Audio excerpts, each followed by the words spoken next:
Praise the lord. దేవునికి మహిమ కలుగును గాక. దేవుని బిడ్డలందరికీ ఉదయకాల శుభాలండి. దేవుడు గొప్ప దేవుడు, ఆశ్చర్యకరుడు, మహాత్ముడు, మహోన్నతుడు. నిజంగా మన జీవితంలో 2025 సంవత్సరంలో మనందరినీ ప్రభు ప్రవేశపరిచారు. ఈ జనవరి మాసమును బట్టి దేవునికి కృతజ్ఞతలు చెల్లిస్తున్నాను. దేవుని బిడ్డలారా, ఈ నూతన మాసంలో మనమందరం ఇలా కలుసుకోవడానికి, దేవుని మాటలు వినడానికి దేవుడు మనకిచ్చిన కృప కొరకై దేవుని స్తుతిస్తున్నాను. జనవరి నెల 2వ తారీఖు ఈ ఉదయకాల సమయం దేవుడు మనకిస్తున్న వాగ్దానము యెషయా గ్రంథం 58వ అధ్యాయము 11వ వచనం. యెహోవా నిన్ను నిత్యము నడిపించును. మనందరికి పరిచయమైన వాక్యమే. యెహోవా నిన్ను నిత్యము నడిపించును. ఈ 2025 సంవత్సర కాలం అంతా కూడా ఆయన నడిపిస్తానని వాగ్దానం ఇస్తున్నాడు. నిన్ను నడిపిస్తానని ఆయన వాగ్దానం ఇస్తున్నాడు. నిజంగా ఈ వాగ్దానం మనందరి జీవితంలో దేవుడు స్థిరపరచునుగాక.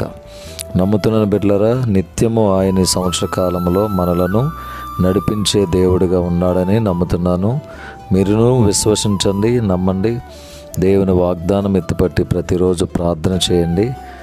ఆయన నిన్ను నిత్యము నడిపించే దేవుడిగా ఉండాలని సేవకునిగా కోరుకుంటున్నాను. అలాంటి కృప దేవుడు మనందరికి అనుగ్రహించునుగాక. ఆమేన్. మా ప్రేమగల తండ్రి, పరిశుద్ధుడైన ప్రభువా, నీకు వందనాలు నాయనా. ఈ నూతన సంవత్సరాన్ని బట్టి మీ స్తోత్రాలు.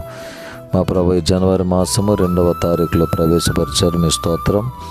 మమ్మల్ని నిత్యము నడిపించే దేవుడు నాయన, నడిపించండి. మీ చేయి తోడుగా ఉంచండి. ఆటంకాలన్నింటినీ కొట్టివేయండి. మీకు సాక్షి బిడ్డలు నిలబెట్టుకోండి. ఇదెన్నో నీ బిడ్డలు చేయుచున్న పనులు, ప్రయాణాలు నాయన సమస్తమును దీవించండి. చేతి పనులందరూ తోడుగా ఉండండి. కృపతో నింపండి. యెరూషలేమునకు క్షేమం ప్రకటిస్తున్నాము.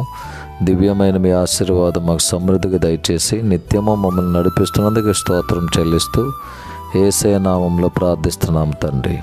ఆమేన్. తండ్రి, కుమారుడు, పరిశుద్ధాత్మ త్రియేక దేవుని దీవెనలు సదాకాలము మనందరకు, ప్రాముఖ్యంగా ఇద్దరు మనం చేర్చున్న ప్రతి పనికి, ప్రయాణమునకు ఆయన కృప తోడే ఉండునుగాక.